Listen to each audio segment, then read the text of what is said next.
Hey guys, how's it going? Today I want to talk about unconditional love. And I want to start with a story from a book called Tattoos on the Heart. My second mom recommended this book to me, and it has been funny, emotional, a tearjerker, astonishing, all these sorts of things. So it's written by a priest. His name is Gregory Boyle, and he lives in LA. And these stories are a compilation, or this book rather, is a compilation of all the things he experienced, or some of the things he experienced in the 90s. He worked a lot with young men and women in gangs, severe violence, funerals and baptisms in the same day, all that stuff. And the first thing I realized is that I'm not that different from a gang member. I have the same wants and worries and afflictions, the same need to be validated, the same need to be loved unconditionally. And so I want to start with a quote from here, and then I want to talk about unconditional love from God. This is a conversation between the priest and a gang member, and his name is Miguel. And the priest is asking Miguel, hey, how did you make it out? How did you decide to become a nice guy? And this is it. And Miguel responds, I always suspected that there was something of goodness in me, but I just couldn't find it until one day I discovered it in here, in my heart. I found it. Goodness. And ever since that day, I've always known who I was. And now nothing can touch me. So I'm going to put that down. We'll go back to it for a second. Please get the book. It's so good. We have to discover who we are on our own sometimes. Sometimes people can love us unconditionally. Sometimes people can tell us how great we are. We're like a bottomless pit. None of it stays, or we have an armor, and no matter how many times your parents tell you how great you are, how smart you are, no matter how many times your husband or wife tells you how amazing you are, if you don't believe it, if you haven't done the work yourself, it doesn't get through that armor. And so I want to start by getting to a place where you have conversations with yourself about how good you are, how worthy you are, how deserving you are. And not because you're not worthy because anything you've done or haven't done, and you're not deserving of the best life you can live because you have done the right thing or you haven't done the right thing. You're worthy and deserving because you're a child of God. I really think that, and if you don't believe that, that's okay. I'll believe enough for both of us. I think that we have all been created in the image of God. I think that God is in me, and I think that God is in you, and I think that you have been perfectly tailored for your life. I don't think that there was one characteristic that was left out. But until we believe that about ourselves, not much else is going to convince us. So we can be encouraged, we can be rooted for, we can be showered in praise and love. But if we don't believe it in our bones, then all that stuff is almost for naught. So this weekend, get to a place where you have a conversation, with God or a higher power or the universe or whoever does it for you. And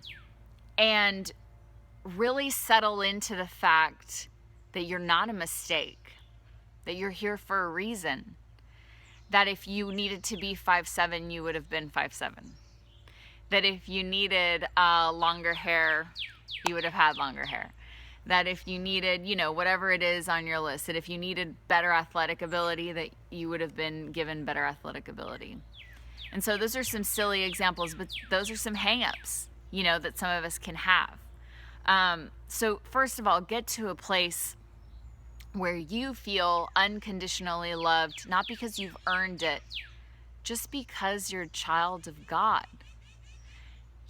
I really believe that you are a son or a daughter worth having.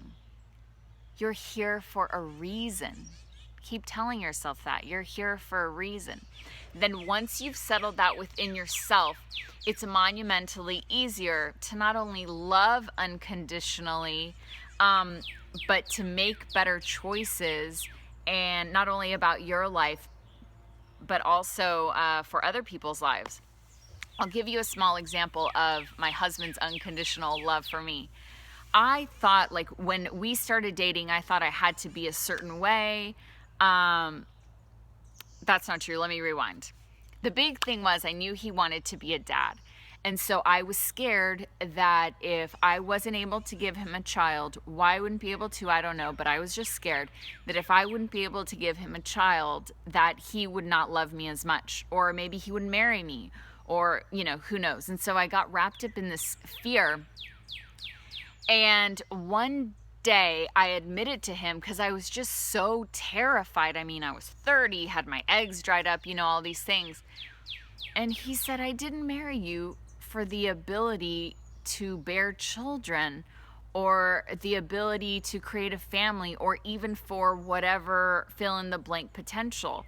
I married you for you now, for your kindness, for your thoughtfulness, you know, for your humor. And so it was this huge relief. I didn't have to be someone else. I could just be me in the now.